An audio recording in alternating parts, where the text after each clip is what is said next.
හැම දිනාටම පෙරවන් සරණයි. මහා සංඝරත්නයේ අවසරයි.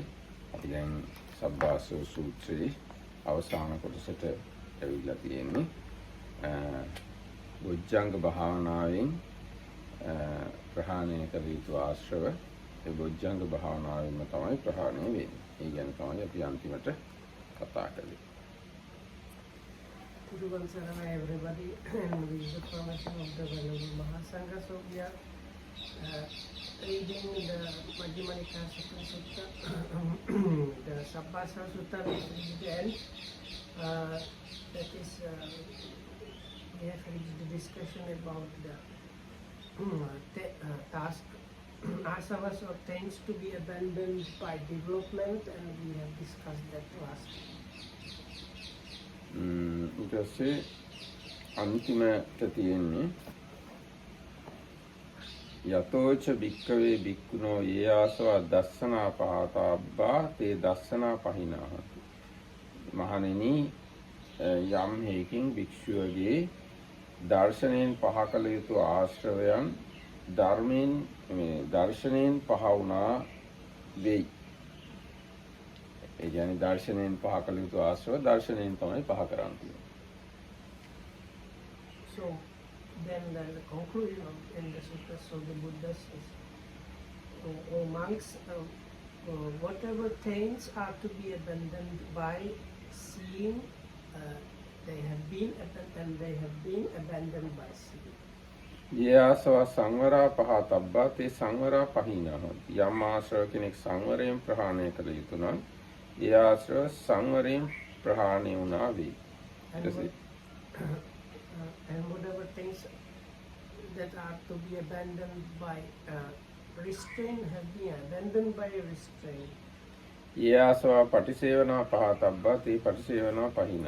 යම් ආශ්‍රව කෙනෙක් ප්‍රත්‍යක්ෂා කරලා පරිභෝග කිරීමෙන් ප්‍රහාණය කළ යුතු නම් ඒ ආශ්‍රව ප්‍රත්‍යක්ෂා කරලා පරිභෝග කිරීමෙන් ප්‍රහාණය වුණා වෙයි. And whatever things that are to be abandoned by wisely using have been abandoned by wisely using. ये आसवा पटिसेवना ये आसवा अधिवासना पहातब्बा ते अधिवासना पहिना. ඉවසීමෙන් යම් ආශ්‍රව කෙනෙක් ප්‍රහාණය කළ යුතු නම් ඒවා ඉවසීමෙන්ම ප්‍රහාණය වුණා වෙයි. The things that are to be abandoned by forbearance or patience have been abandoned by forbearance. ඒ ආසවා පරිවර්ජනා පහතබ්බා තේ පරිවර්ජනා පහනා හොಂತಿ. And the things to be abandoned by avoidance have been abandoned by avoidance. වැලකීමෙන් ප්‍රහාණය කළ යුතු ආශ්‍රව වැලකීමෙන් ප්‍රහාණය කළා වේ. ඒ ආසවා විනෝදනා පහතබ්බා තේ විනෝදනා පහිනා හොಂತಿ. යම් ආශ්‍රව කෙනෙක් දුරු කිරීමෙන් ප්‍රහාණය කළ යුතු නම් ඒ ආශ්‍රව දුරු කිරීමෙන් ප්‍රහාණය වුණා වේ.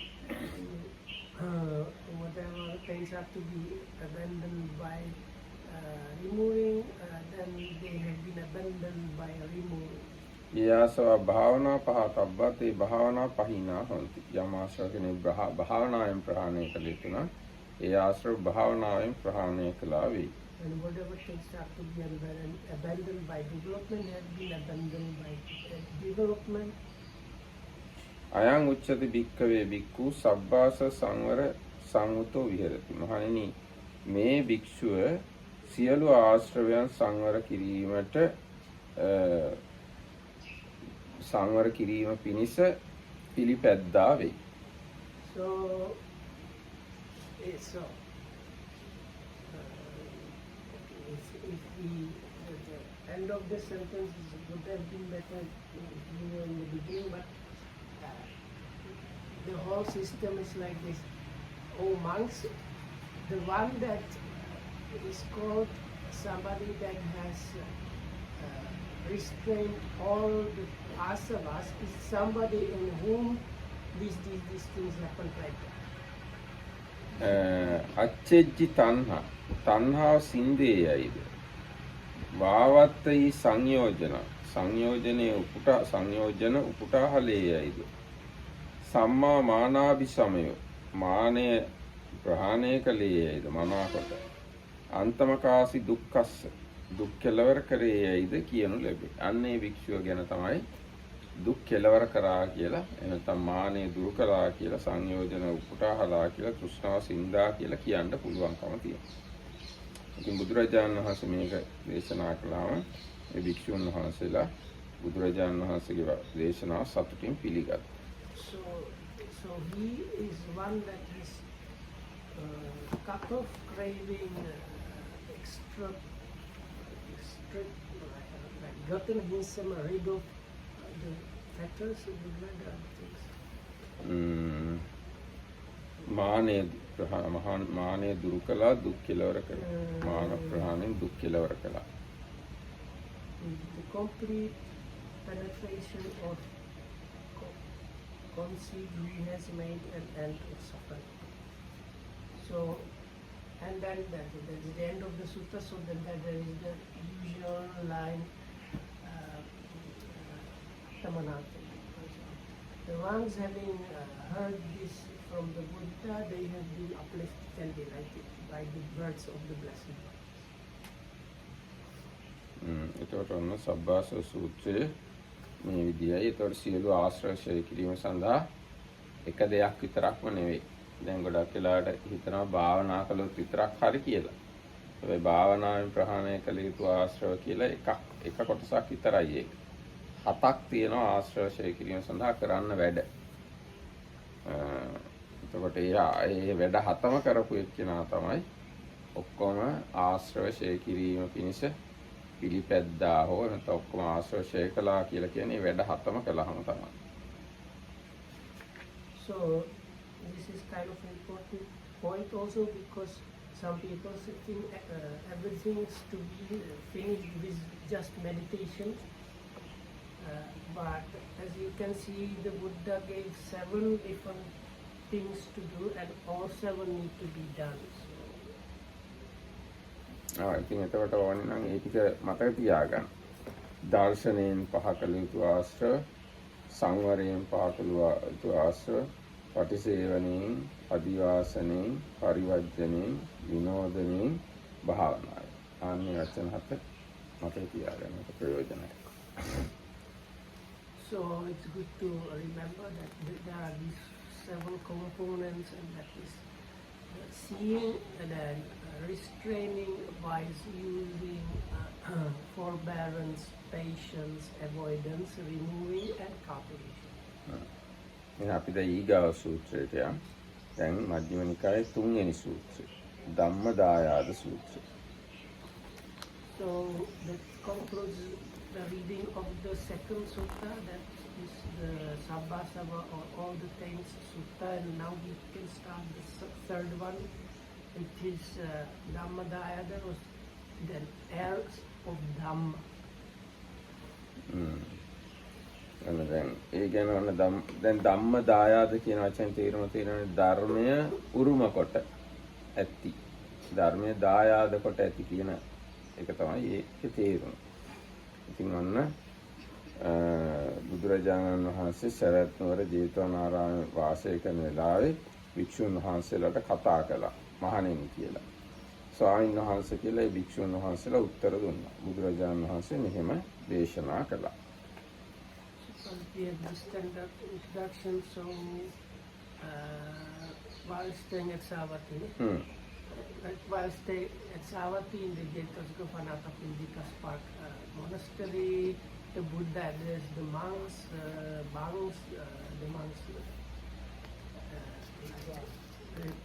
don't like the word reply, but we can say no, but it's more like, I can't remember, it's like agreeing reply. Bhante, and then the Buddha said, I will speak, listen to that, and so on. And with that, the discourse is started. ධම්මදායාද භික්ඛවේ භවතම ආමිෂදායාද. මහණෙනි ධර්මය දෑවැද්ද කරගන්න, උරුමය කරගන්න. ආමිෂයට දායාද නොවන්න. ආමිෂේ දායාද කර නොගන්න.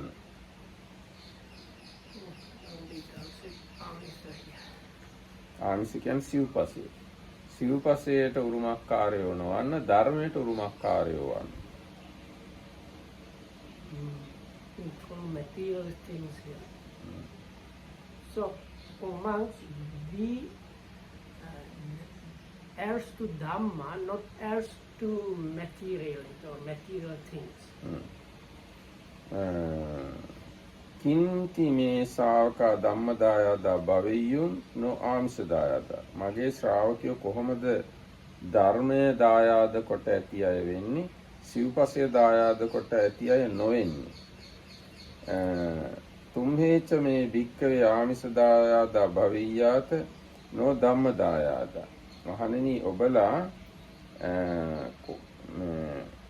ධර්මයට දායාදයෝ වන්න, ආමිෂයට දායාදයෝ නොවන්න. එහෙනම් දායාදයෝ කියලා කියන්නේ උරුමකාරයෝ. ධර්මයට උරුමකාරයෝ වන්න, ආමිෂයට උරුමකාරයෝ වන්න. ඔබලා එහෙම වෙන්නේ කොහොමද කියලා මේ මගේ අනුකම්පාව තියෙනවා ඔයගොල්ලෝ ගැන. කොහොමද මගේ ශ්‍රාවකයෝ මේ ආමිෂයට උරුමකාරයෝ වෙන්න යන්නේ නැතුව ධර්මයට උරුමකාරයෝ වෙන්නේ කොහොමද කියලා මගේ හිතේ අනුකම්පාවක් තියෙනවා, කල්පනා කරනවා වගේ. බුදුරජාණන් දේශනා කරන අර්ථය ඒ වගේ තියෙන තේරෙන්නේ. Okay, so this I had to check this out because it is a kind of long, complex sentence. So, out of compassion for you, I have thought, how shall my disciples be my heirs in Dhamma, not my heirs in material things? If you are my heirs in material things, not my heirs in Dhamma, you will be reproached in this way. The teacher's disciples live as his heirs in material things, not as heirs in Dhamma. And I will be reproached thus. The teacher's disciples live as his heirs in material things, not as his heirs in Dhamma. ඉතින් එතකොට බුදුරජාණන් දේශනා කරනවා ආමිෂ දායාදා සත්තු ශාවකා විහරಂತಿ නෝ ධම්ම දායාද. අහම්පිතේන ආදිස්ස තුම්හේච මේ භික්කවේ ආමිෂ දායාදා භවෙය්‍යාත නෝ ධම්ම දායාද. තුම්හේපි තේන ආදිස්සා භවෙය්‍යාත. දැන් ඔබලා මහණෙනි ධර්මයට උරුමකාරයෝ වෙන්නේ නැතුව ආමිෂයට උරුමකාරයෝ වෙලා හිටියොත් ඔබලා මේ ශ්‍රාවකයෝ ධර්මය උරුම කරගන්න නැතුව ආමිෂය උරුම කරගත් අය කියලා ඔබලාට දොස් අහන්න වෙනවා. ඒ වගේම මේ ධර්මයට උරුමකාරයෝ වෙන්නේ නැතුව ආමිෂයට උරුමකාරයෝ වෙලා හිටියොත් ශාස්ත්‍රු වූ මටත් දොස් අහන්න වෙනවා. ශ්‍රාවකයෝ හරියට හික්මවලා නැහැ. ශ්‍රාවකයෝ සිව්පසය පස්සේ යනවා මිසක් මේ ධර්මයේ පස්සේ යන්නේ නැහැ, ධර්මයේ උරුමක් කරගෙන නැහැ කියලා මේ මටත් හොඳ නැහැ ඒක. So same is repeated for the positive side. So then if you are the heirs of Dhamma and not of the material things, others won't reproach you saying the teachers, students are heirs of Dhamma and so on. And I won't be reproached by others saying, oh, the teacher's disciples are heirs of material things, not heirs in Dhamma. So therefore, that is the reason why I thought, let my monks, may you be the heirs of Dhamma, not of material things. I don't know if this one is like convoluted. So basically, the Buddha says, out of compassion, I thought, if you are not like that, people will, if you are not heirs of Dhamma, people will reproach you and me. Whereas if you are heirs of Dhamma and not heirs of material things, people won't reproach you and reproach me. So for both of these reasons, it is good for you to be the heirs of Dhamma and not the heirs of material things. ඒකට බුදුරජාණන් දේශනා කරන මහණෙනි ඔබලා මේ ආමිෂයට දායාදයෝ වෙන්නේ නැතුව ධර්මයට දායාදයෝ වුණොත් ඒ ඕගොල්ලන්ට එතකොට ප්‍රශංසා ලැබෙනවා. ඕගොල්ලෝ ප්‍රශංසාවට සුදුසු වෙනවා. ඒ වගේම ඔබලා මේ ආමිෂයට දායාදය වෙන්නේ නැතුව දායාදයෝ වෙන්නේ නැතුව ධර්මයට දායාදයෝ වුණොත් මටත් ප්‍රශංසාව ලැබෙනවා. ශ්‍රාවකයෝ මේ ධර්මයේ උරුම කොට ඇති අය ඉන්නවා කියලා. ඒකෙන්ද මේ ධර්මයට දායාද වෙන්න නැත්නම් ධර්මයට උරුමකාරය වෙන්න ආමිෂයට උරුමකාරය වෙන්න කියලා ආමිෂයට උරුමකාරය නොවෙන්න. ඒ වගේම මගේ ශ්‍රාවකයෝ කෙසේනම් ධර්මයට උරුමකාරය වන්නාහුද මේ ආමිෂයට උරුමකාරය නොවන්නාහුදයි ඔබ කෙරෙහි ඔබලා කෙරෙහි මගේ හිතේ අනුකම්පාව තියෙනවා කියලා බුදුරජාණන් වහන්සේ මුල් ටික දේශනා කරනවා. ඊට පස්සේ නටුවාව ඒ ගැන දීර්ඝ විස්තරයක් කරනවා. So this part is a long explanation in the commentary. දැන් මේක මේ ලාභ සත්කාර ගැන තමයි මේ දේශනා කරන්නේ. භාග්‍යවතුන් වහන්සේට මහත් වූ ලාභ සත්කාරය උපන්න. සාරාංශක කල්පලක්ෂයක් මුළුල්ලේ පිරු දාන පාරමී සමූහයාගේ ආනිසංස යම්සේද එමිනි. සාරාංශක කල්පලක්ෂයක් දාන පාරමිතාව පුරලා හින්දා එහි ආනිසංස වශයෙන් බොහෝ ලාභ සත්කාර බුදුරජාණන්සේට ඉපදුණා. සියලු දිසාවන්හි යමා මහ වැස්සක් නැගී මහ ගම් වතුරක් මේ. සියලු පාරමී ධර්මයේ එක්බ අද්වයක විපාක දෙන්නෙමු යයි රැස් වූවා මේ. සාරාංශක කල්පලක්ෂයක් තිස්සේ පාරමිතා පුරපුවා ඔක්කොම එකාත්ම භාවයකම විපාක දෙන්නා වගේ මහා ඕගයක් මහා වැස්සක් වගේ ලාභ සත්කාර එන්න පටන් ගත්තා. So the Bodhisattva has been practicing for this amazing long time in the samsara, and when the life where he becomes the Buddha, it's basically the last life where the results of that could bring a result. So it's like as if there was like a lot of rain upstream, and that now all the water from the rain upstream has reached now this place. So it's like flooding of this all kind of good results come. So this is sorry, I didn't say the beginning. This is like in connection with the gains that are there for the Buddha, because it was his last life, so he was flooded by all kind of gains of ඒ දිසාවලින් බත් පැන් යහන් වත් මල් ගඳ විලවුන් ආදී ගත් අත් ඇති රජ බමුණු ආදී වවුත් බුදුරජු කොහිද භාග්‍යතුන් වහන්සේ කොහිද දේවාති දේව නර දේව පුරුෂ සිංහය කොහිදයි භාග්‍යවතුන් වහන්සේ සොයති. ඒතර හැමතිස්සෙම මේ ඒ ප්‍රදේශ වලින් ජනපද වලින් විවිධ මිනිස්සු බ්‍රාහ්මණ රජවරු සිටුවරු ඇවිල්ලා මල් බත් පැන් යහන් වස්ත්‍ර මල් සුවඳ විලවුන් ආදී ඒවා අරගෙන බුදුරජාණන්සේ හොයනවා හැමතිස්සෙම. So it says wherever the Buddha went in that area, always a lot of people of all kind of walks of life came offering, seeking him to offer all kind of things, starting with flowers, ending with vehicles and other things, food, drinks and so on. ගැල් සිය ගණනින් සිව්පසේ ගෙනවුත් අවකාශ නොලැබ ඉන් හාත්පස ගව්වක් පමණද ගැලින් ගැල happy සිටිති. කරත්ත පුරෝගන සිව්පසේ අරගෙන ඇවිල්ලා කරත්ත පේලියට නවත්තගෙන ඉන්න දෙන්න අවස්ථාවක් එන්නේ නැතුව. කරත්තවල බඩු දාගෙන ඇවිල්ලා පූජා කරන්න බලාගෙන ඉන්න දානයක් දෙන්න අවස්ථාවක් ලබා ගන්න බලාගෙන ඉන්න. waiting list එකක ඉන්න. So they were queuing this carts full of offerings to the Buddha. You can say they had lists, waiting lists for offerings. අන්ධකවින්ද බ්‍රාහ්මනාදීන් මෙන් ලුහු බැඳීම කරත්. බුදුරජාණන්සේ යන දිහා පස්සෙනුත් යනවා මොනවා හරි පූජා කරගන්න. And sometimes following the Buddha, they were following behind him, after him, trying to find him and offer things. සියල්ල කන්දකේද ඒ සූත්‍රයෙන්ද අයුරින් දත යුතුයි. කන්දකවල කියන්නේ විනය පිටකේ තියෙන දැන් මට මතක හැටියට අර මේ එයා මාසයක් විතර ඉන්නවා බලාගෙන කරත්ත පුරෝගන බඩු ගෙනල්ලා දානයක් දෙන්න බලාගෙන. ඉතින් මාසයක් හිටියත් අවස්ථාවක් ලබා ගන්න හම්බ වෙන්නේ.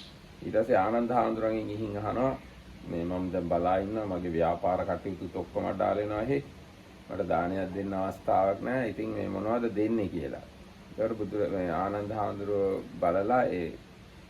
බලලා මේ අඩුවක් තියනවා එක දෙයක මොකද්ද මේ අග්ගලා වගේ මොනවාද එක. ඉතින් අන්න ඒවා දෙන්න කියලා කියනවා. ඉතින් අන්න ඒ වගේ බුදුරජාණන්සේට ගොඩාක් ලාභ සත්කාර ඉපදුනා.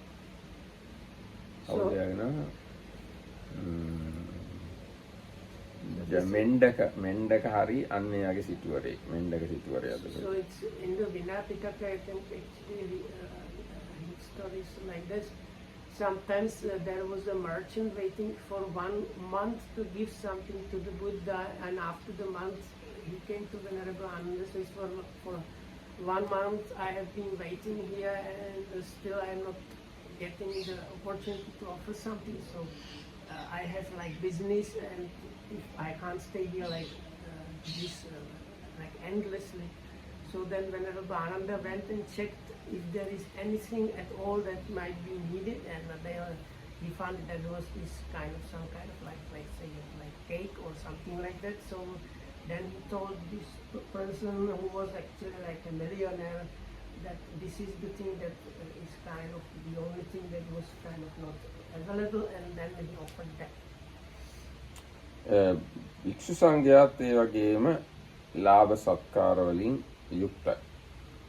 බුදුරජාණන් වහන්සේ වික්ෂු සංඝයා දෙගොල්ලම. So the Buddha's monks were, or like the monk disciples, they were getting the same amount of gifts. යාවතාකෝ Chunda ඒතරයි සංඝාවා ගනාවා ලෝකේ උප්පන්නා නාහං චුන්ද අඤ්ඤං ඒක සංගම්පි සමනුපස්සාමි ඒවං ලාභග්ගං යසග්ගං පත්තං යත්තරිච චුන්ද බික්කු සංඝෝති. චුන්ද මේ කාලේ යම්තා පිරිස් ඉන්නවා නම් ගණයා ඉන්නවා ලෝකේ ඉන්නවා නම් වෙන කිසි සංඝයෙක් වෙන කිසි පිරිසක් මන් දකින්න මේ භික්ෂු සංඝයා තරම් ලාභයෙන් අග්‍ර බවට පත් වෙලා ඉන්නේ. So this is quotation from the suttas where the Buddha says to Chunda, Chunda, in this existing population of people in the world, with these different groups and communities, I don't see any other group or community that is higher or more suitable for gains and praise than not suitable. They receive now they receive highest gains among all the sanghas. එතකොට මේ බුදුරජාණන් වහන්සේටයි භික්ෂු සංඝයාටයි මේ ආපු ලාභ සත්කාර කොච්චරද කියනවනම් මහා ගංගා දෙකක් එකට එකතු වුණා වගේ. දැන් ගංගා කියලා ගඟක් තියෙනවා, යමුනා කියලා ගඟක් තියෙනවානේ. ඒ ගංගා දෙකේ වතුර එකට එකතු වුණා වගේ බුදුරජාණන් වහන්සේට ලැබෙන ලාභ සත්කාරයි භික්ෂුන් වහන්සේ භික්ෂු සංඝයාට ලැබෙන ලාභ සත්කාරයි මහා ගංගා දෙකක් වගේ ගලන්න පටන් ගත්තා. So this is there is like two famous kind of rivers in India, Ganges and Yamuna. So they say this like the gains and like satkara is like being treated by proper reverence or like politeness. Both the Buddha and the Bhikkhu Sangha are like the confluence of these Ganges and Yamuna rivers. ඒ මොකද දැන් ප්‍රධාන භික්ෂු පිරිස බැලුවොත් ඒගොල්ලොත් කල්ප ලක්ෂයක් විතර පෙරම් පුරපුරයි. බුදුරජාණන්සේ සාරාංශක කල්ප ලක්ෂයක් පෙරම් පුරලා.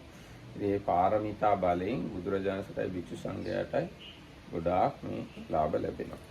So then because both the Buddha and then if you consider the chief disciples, they also spent quite long time in samsara fulfilling the perfections, so that's why like it's like භික්ෂු ක්‍රමයෙන් ප්‍රත්‍යගරක වූවා ප්‍රත්‍ය ගිජු වූවා ප්‍රත්‍ය පිළිබඳ බහුල පැවතුම් ඇත්තාහු වූ.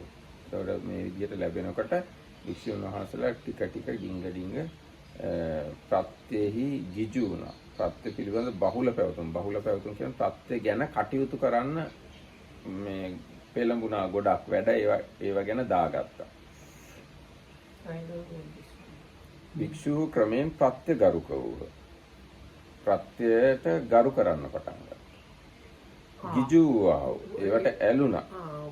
බහුල පැවතුම් ඇත්ත. ඒ ගැන වැඩ කටයුතු වල බොහෝ සෙයින් යෙදුණා. භාවනා කරනවට ධර්මයේ හදාරනවට වඩා වැඩිලා. So as this was happening little by little, මේ රහතුන් වහන්සේලා හැම නෙවෙයි අනිත් භික්ෂුන් වහන්සේලා. This is not about the arahats of course, but this is like the no other like ordinary monks.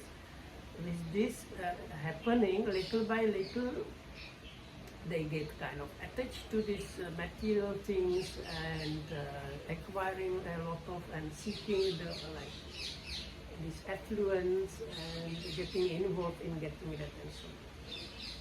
දානෙන් පස්සෙත් ඒ කියන්නේ පසුබත් වෙලා දවල් දානෙ ගත්තට පස්සෙත් ලැබෙනවා ගිතෙල් මී පැණි උක්කපුරු ආදී ලැබෙනවා. එතකොට gediya ගහලා මේ කට්ටිය රැස් කරලා මේවා අපේ ආචාර්යයන් වහන්සේට මේවා අපේ උපද්‍යයන් වහන්සේට ගගා උස්සලින් කෑකෝ ගහමින් ඒවා බෙදා හදා ගන්නවා. ඒගොල්ලන්ගේ පැවැත්ම බුදුරජාණන් වහන්සේටත් පෙනුණා. ඊට පස්සේ බුදුරජාණන් වහන්සේ හිතුවා ඒක ඒගොල්ලෝ එහෙම කරන එක සුදුසු නෑ. එහෙම හිතලා මේ තමයි මේ සූත්‍රය දේශනා කරන්න තීරණය කළේ. So then it seems at the point where this sutta was taught, even after the meals, there were like distribution of these allowable tonics like the jaggery and honey and oil and things like that. Ghee. This is called probably ghee butter, I think in English. So anyway, so these things they were like distributed. This is for my teacher, this is for my like preceptor and so on.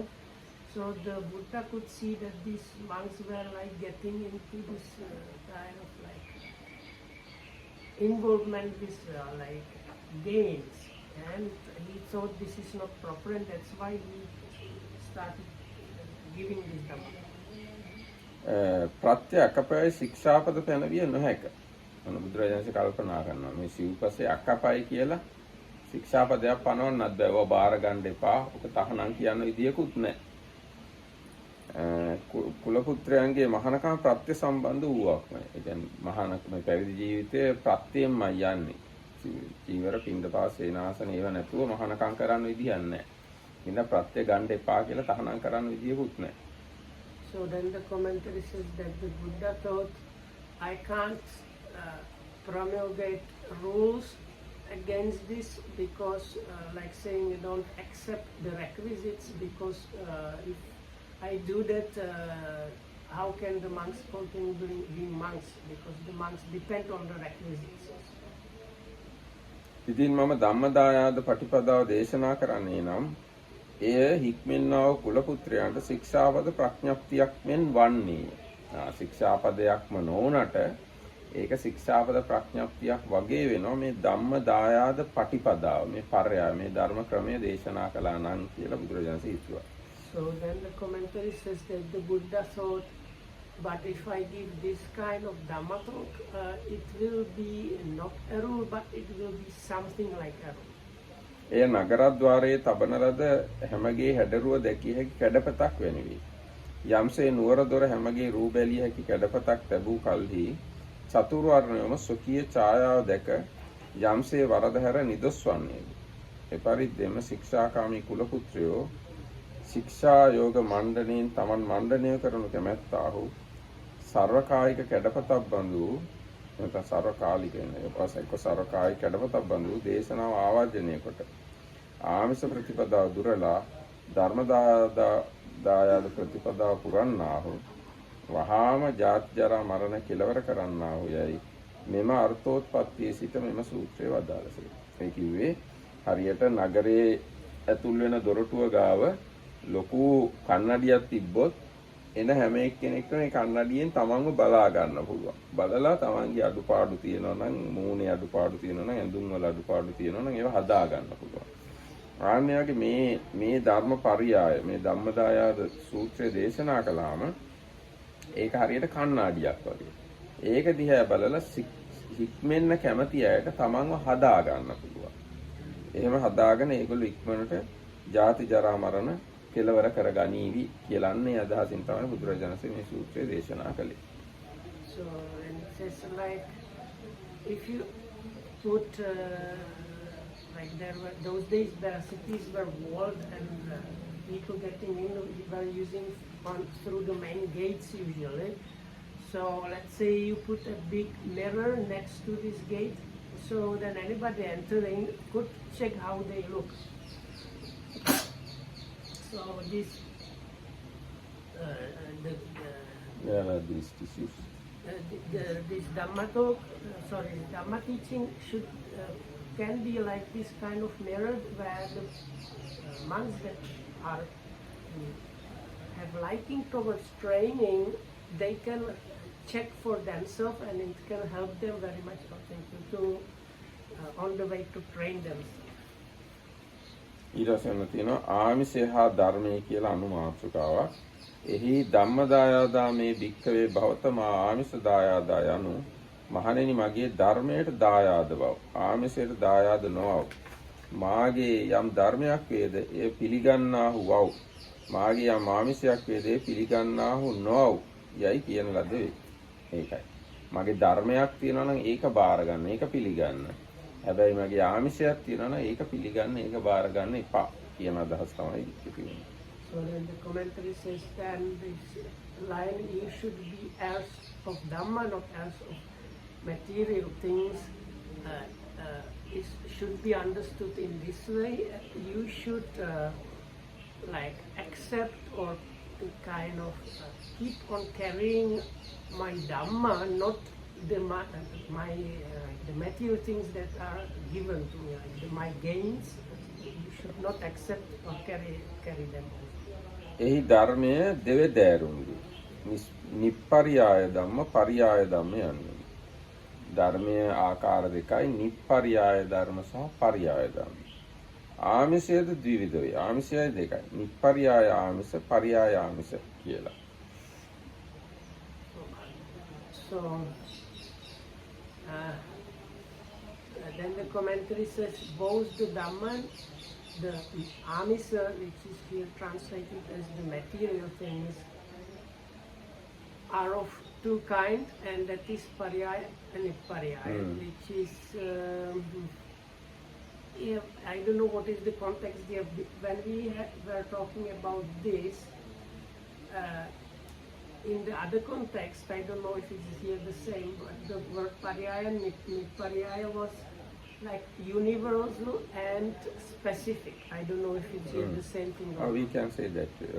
නිප්පරියාය කියලා කියන්නේ ඔක්කොම ටික වගේ. පරියාය කියන්නේ යම්කිසි විශේෂ කොටසක් කියන එක වගේ. So the Pariyaya word means something like way or method.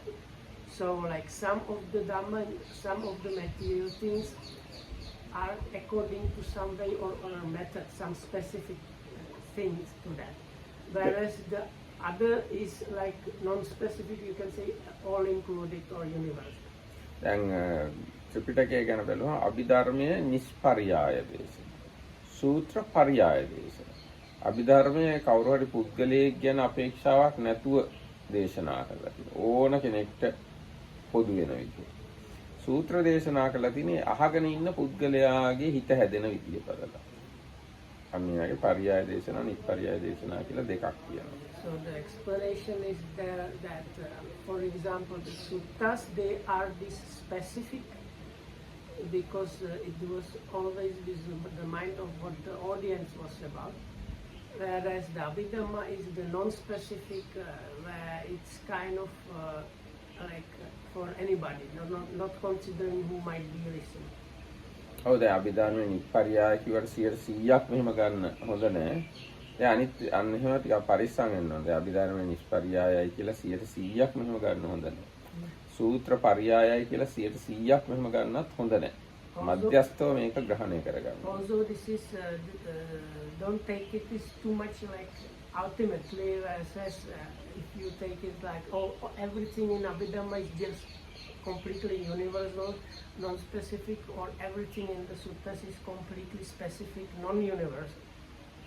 දැන් උදාහරණයක් විදිහට අභිධර්මයට අනුව ධ්‍යාන 4කුත් උගන්වනවා 5කුත් උගන්වනවා. එහෙම වෙලා තියෙන සමහර දෙවිවරුන්ට ධ්‍යාන 5ක් වශයෙන් කිව්වත් ඒක තේරිලා තියෙනවා. ඉතින් ඒ ගැන සලකලා රූපාවචර ධ්‍යාන 5කුත් උගන්වලා තියෙනවා අභිධර්මයට. ඉතින් එතකොට ඒකෙන් පේනවනේ අර ඒ අහන පුද්ගලයා ගැනත් යම් සැලකිල්ලක් අභිධර්මයේ තුලක් තියෙනවා කියලා. ඒකින්ද අර 100%ක්ම නිෂ්පර්යායයි කියලා ගන්න හොඳ නෑ අභිධර්මයේ උනා. So for example, it is said that for some devas, if the jhanas are explained as 5 material jhanas, they can get some specific meaning there, and that's why the Abhidhammic classification has five material jhana, whereas the suttas they have 4. So then from there you can see that even the Abhidhamma, you cannot say it is completely universal or non-specific. ඔය ඇත්තම අභිධර්මයේ රූපාවචර ධ්‍යාන 5 විතරක් නෙවෙයි 4ක් තියෙනවා. දැන් ඥාන විභංගය කියන එකේ තියෙනවා සුත්තන්ත පරියාය කියලා එකක්. ඒකේ උගන්වන්නේ ධ්‍යාන 4යි. අභිධම්ම පරියාය කියලා එකක් තියෙනවා. ඒකේ ධ්‍යාන 5ක් උගන්වනවා. ඒතර අභිධර්මයේ ඇතුළෙම ධ්‍යාන 4 සහ 5 දෙකම උගන්වනවා. Of course, there is the exposition about the jhanas within the Abhidhamma, and there, this is but not only there with the jhanas, but in many places the Abhidhamma itself gives two methods. So it says this is the sutta or discourse method is this one, and then this is the Abhidhamma method. So like in the exposition on jhanas, actually the Abhidhamma itself says according to the sutta you have these 4, and according to the Abhidhamma method you have these 5, where like the number 1 and 2 jhanas within the Abhidhammic method are somewhere around the first jhana of the sutta method, and then the last 3 jhanas are the same.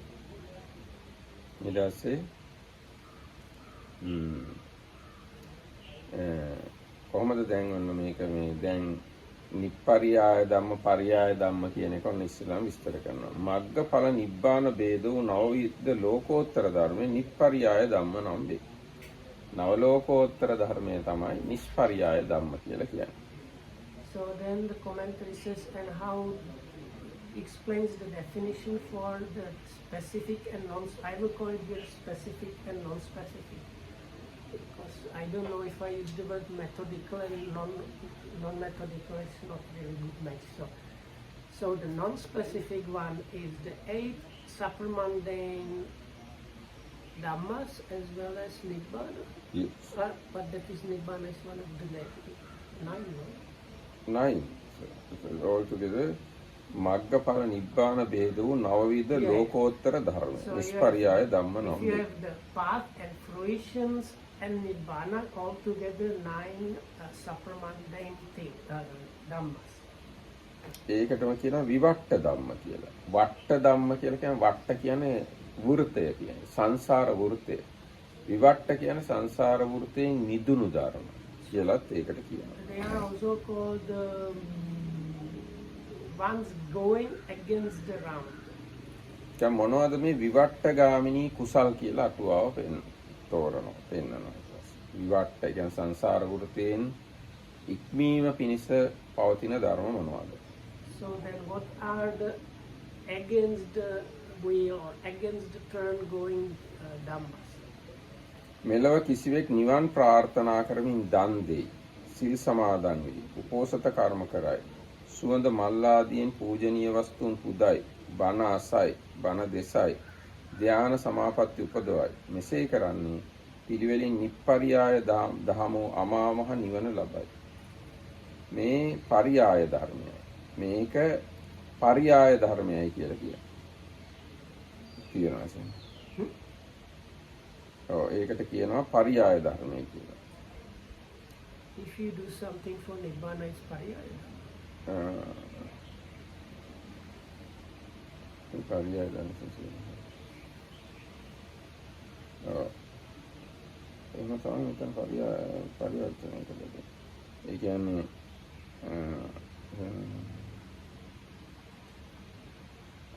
දැන් මෙහෙමයි ඒක කියන්නේ. දැන් ඒ විදිහට කරන්නේ මේ කියන්නේ සීල් සමාදන් වෙනවා, මල් පූජා කරනවා, බණ අහනවා, ධ්‍යාන සමාපatti උපදවනවා. මෙහෙම කළාම අමා මහ නිප්පරියාය ධර්මයම වූ අමා මහ නිවන ලබනවා.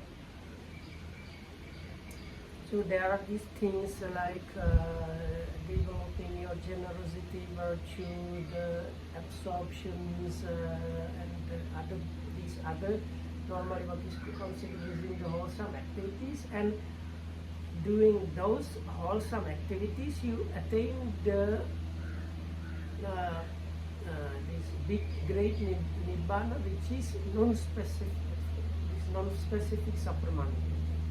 ඊට පස්සේ තියෙනවා එසේම සිවුරු ආදී සූපසේ නිප්පරියාය ආමිසයි. දැන් ආමිස ධම්ම කියන දෙක පරියාය නිප්පරියාය කියලා බෙදනවනේ. එතකොට නිප්පරියාය ආමිසය තමයි සිව්පසේ සිවුරු ආදී සිව්පසේ. For nibbana. now දැන් මෙහෙම කිව්වා නිස්පරියාය ධර්මය ලබනවා ඒ තමයි නිවන. ඒ වගේ නිස්පරියාය සිව්පසය කියලා කියන්නේ සිවුරු ආදී සිව්පසය. ඒ නිවන් දකින්න පාවිච්චි කරන දේවල්. නිස්පරියාය සිව්පසය. So the explanation is there are things that you need in order to attain the nibbana, so they are called the non-specific things, which is here given as the monk's robes and so on. ඊට පස්සේ අන්‍ය පරයායකින් හෝ ක්ලේශයකින් ආමිසවිය නොවේ. එතකොට මේ ඒ සිවුරු ආදිය ඊගායක බලමු යම් මේ වට්ටගාමී කුසලයක් වේද. ඒ මොනවද කිව්වොත් යම් කෙනෙක් භවය ප්‍රාර්ථනා කරමින් සම්පatti භවය කැමති වෙමින් දන් දෙනවා, සීල් රකින්නවා, පෝසත කර්ම කරනවා, මල් ආදිය පුදනවා, සමාපatti උපදවනවා. මෙසේ කරමින් දිව්‍ය මනුෂ්‍ය සම්පත් ලබයි. මේ පරියාය ආමිෂ නම් වේ. So then the same things you can be doing while having aspiration or wish to get some like specific like rebirth basically. And you can get that specific rebirth, but then those things are considered as the specific kind of material. ඒ කියන්නේ එතන And විශේෂයෙන්ම like අදහස් things and කරන්නේ material things both. ඒ කියන්නේ භවය පිණිස හේතු වෙන දේවල් කියන අර්ථයෙන් තමයි පරියාය කියලා කියන්නේ. නිවන පිණිස හේතු වෙන දේවල් කියන අර්ථයෙන් තමයි නිප්පරියාය කියලා. So if we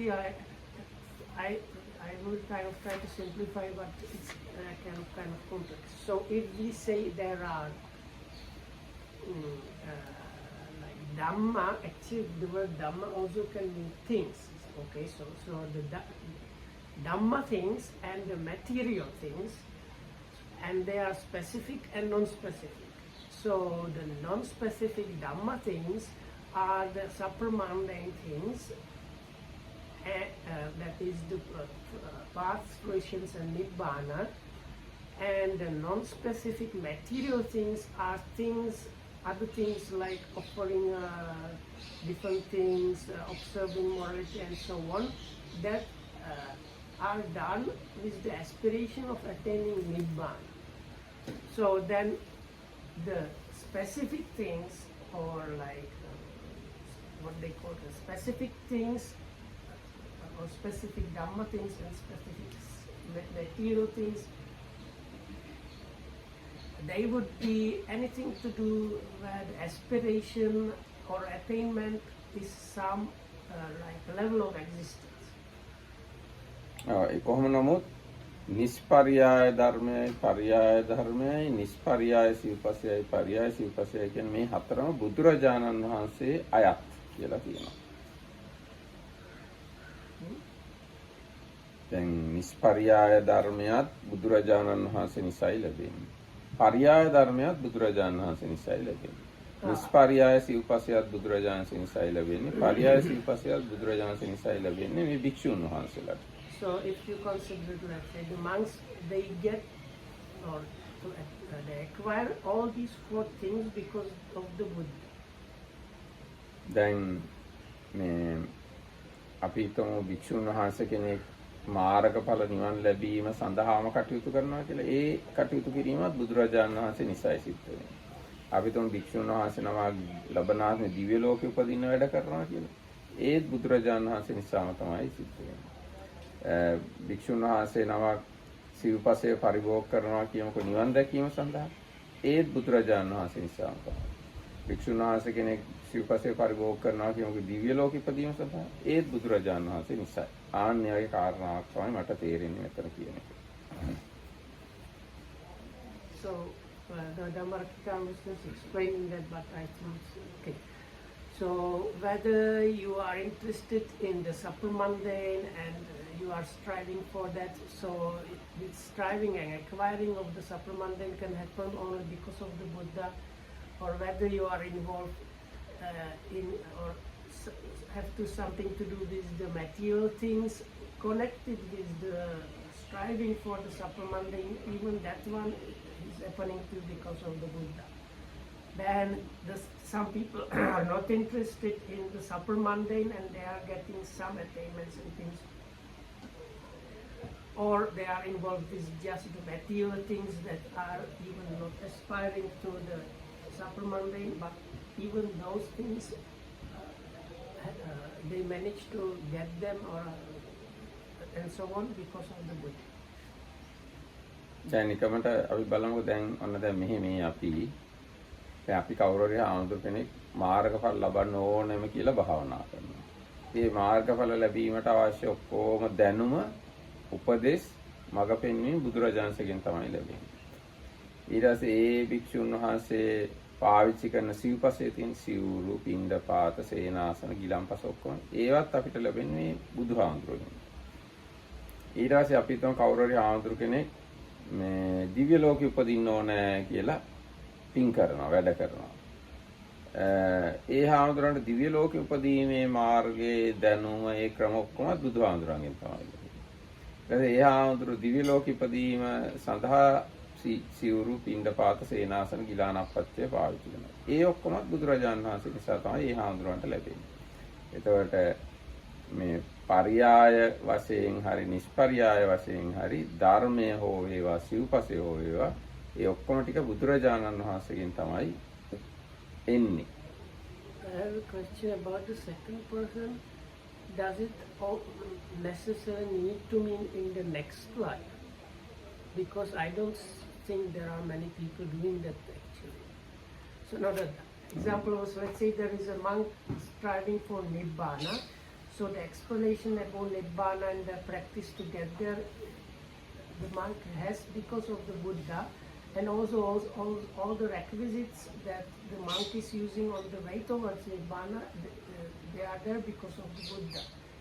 And then if you have a monk that is striving for the rebirth in a heavenly realm, then the information about getting to the heavenly realm and the practice is there because of the Buddha, and the requisites are there also because of the Buddha. Because like I think some වට්ටගාමි කුසලං ඉදේකච්චෝ වට්ටම් පත්තෙන්තෝ සම්පත්ති භවං ඉච්ඡමාන. සංසාර වෘතේ පතමින් සැපවත් භවයක් පතමින් දානං දේති සීලං සමාධියති ඒවා තියෙනවා. ඉතින් ඒවත් මේ දිව්‍ය මානුෂික සැප පිණිස හේතු වෙනවා. ඒක කියනවා පර්යාය ආමිෂය කියලා.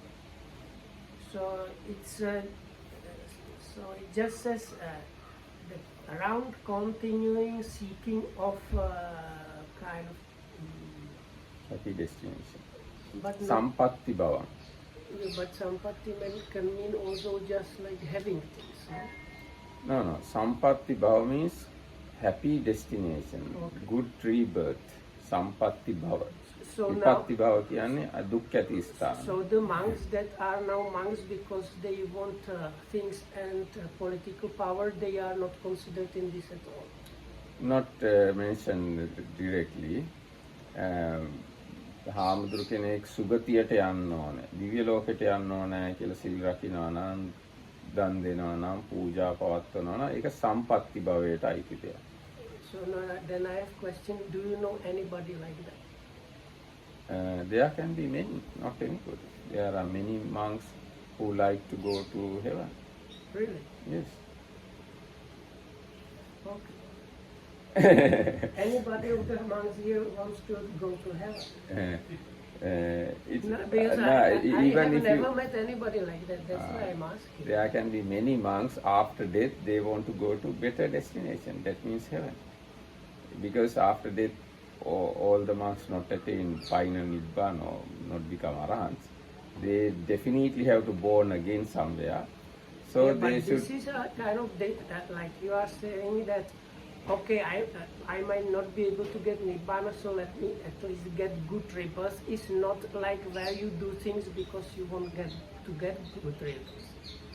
No, monks know normally if they don't attain nibbana, they must be born again. So they work to get better destination, better rebirth also, not only to nibbana.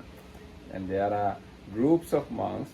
They work hard to go to the Tusita Divya Lok or the Tavatins. There are such monks also. Okay. දැන් අර අපේ ඥානානන්ද හාමුදුරුවන්ගේ තාවසින්ස යාත්‍රා කියලා වැඩසටහන. ඒ කියන්නේ හාමුදුරුවරුන්ට ලබන ආත්මේ තවතිසා දිව්‍ය ලෝකේ අනිවාර්යෙන් උපදින්න පහසු මේ ක්‍රම හරි ගස්සනවා. එතකොට මේ ආත්මේ රහත් වෙන්න බැරි වුණොත් අනිවාර්යෙන් තවතිසා දිව්‍ය ලෝකෙට යන්න පුළුවන්. ඉතින් තවතිසා දිව්‍ය ලෝකයේ ඉඳගෙන ඊට පස්සේ ආයි තව භාවනාවක එක්ක ධර්මයේ හදාarලා හෝ මොකක් හරි කළා. ඊට පස්සේ ක්‍රමානුකූලව අරිහත්වයට යන්න පුළුවන් එතනින් එහාට ඉස්සරහට. තව සමහර හාමුදුරුවෝ තුසිත දිව්‍ය ලෝකෙ But in උපදින්න. that case, if they want to go to the Tavatinsa with the view that this is done eventually to attain Nibbana, then the real goal there is Nibbana, isn't it? So normally all the Buddhist goal is to attain Nibbana. So then we can't talk about this pariyaya amisa at all, because all the Buddhist ultimate goal is to attain Nibbana. Then we can't divide this way. Pariyaya amisa and pariyaya amisa we can't divide. ඉතින් ඔය විදිහට මිනිස්සුන්ගේ අදහස් විවිධයි. ඉතින් මේ විවිධ අදහස් තියෙන මිනිස්සු අපි කියමු භික්ෂුන් වහන්සේලා කියලා. භික්ෂුන් වහන්සේලාගේ අදහස් විවිධයි. ඒ විවිධ අදහස් තියෙන භික්ෂුන් වහන්සේලාට බුදුරජාණන් වහන්සේ මේ ශාසනයට එන්න අවස්ථාව දීලා තියෙනවා. කවුරු හරි භික්ෂුන් වහන්සේ කෙනෙක් කැමති නම් මේ නිවන විතරක්, එයාට නිවන විතරක් ප්‍රාර්ථනා කරගෙන වැඩ කරන්න පුළුවන්. කවුරු හරි භික්ෂුන් වහන්සේ කෙනෙක් කැමති නම් ලබනාත්ම තුසිත දිව්‍ය ලෝකෙට යන්න, එයාට ඒ විදිහට වැඩ කරන්න පුළුවන්. කවුරු හරි භික්ෂුන් වහන්සේ කෙනෙක් කැමති නම් තුසිත දිව්‍ය ලෝකෙටත් ගිහිල්ලා ඉක්මනට නිවනක් දකින්න, එයාට ඒ විදිහට වැඩ කරන්න පුළුවන්. තව සමහර භික්ෂුන් වහන්සේ කෙනෙක්ට ඔය මුකුත් අදහසක් නැතුව ඉන්න කැමති නම් මේ ශාසනය, එහෙම ඉන්නත් පුළුවන්.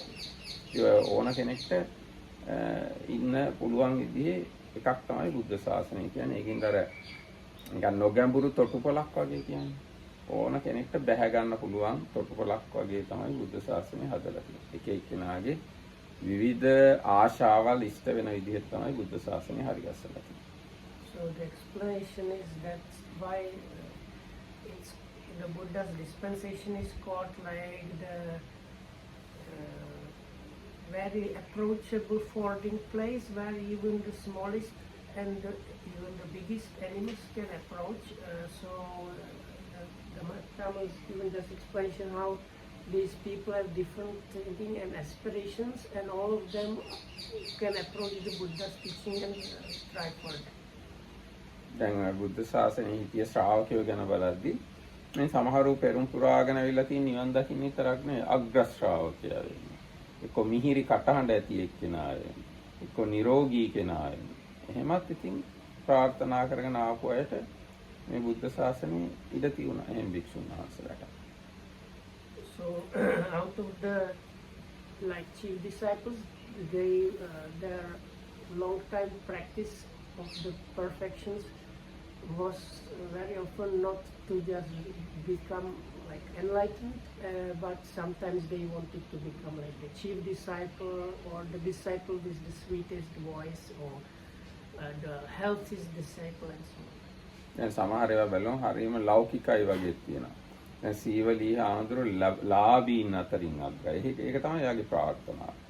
උරුවෙල කාශ්‍යප ආඳුර මහ පිරිස් අතරින් තියෙන අය අතරින් අග්‍රයි. එයාගේ ප්‍රාර්ථනාව ඒක. ඒ කාලුදායි රහතුන් වහන්සේ උසස්ම කුලවල ඉන්න අය අතරින් අග්‍රයි වගේ. කුලයන් පහදවන්නන් අතරින් අග්‍රයි. එයාගේ මිනිස්සුන්ගේ අදහස් හරි වෙනස්. ඒ වෙනස් අදහස් තියෙන ඔක්කොටම එන්න පුළුවන් විදියට තමයි බුද්ධ ශාසනය හරි ගස්සලා තියෙන්නේ. So this Venerable Sivari was number one in the material gains, and then another monk was like considered like number one out of the noble or like well-to-do families and so on. So that's the explanation why it's but Dhammadayada said the Buddha's dispensation is like prepared like that, so like you can come to it from different points. ඉතින් අන්තිම හැබැයි ඉලක්කය මොන ප්‍රාර්ථනාවෙන් ආවත් ගිහි වුණත් පැවිදි වුණත් නිවන් දැකීම තමයි අන්තිම ඉලක්කය. But the final goal is always Nibbana. එහෙනම් අද දවසට මෙතකින් අපි සමාප්ත කරනවා.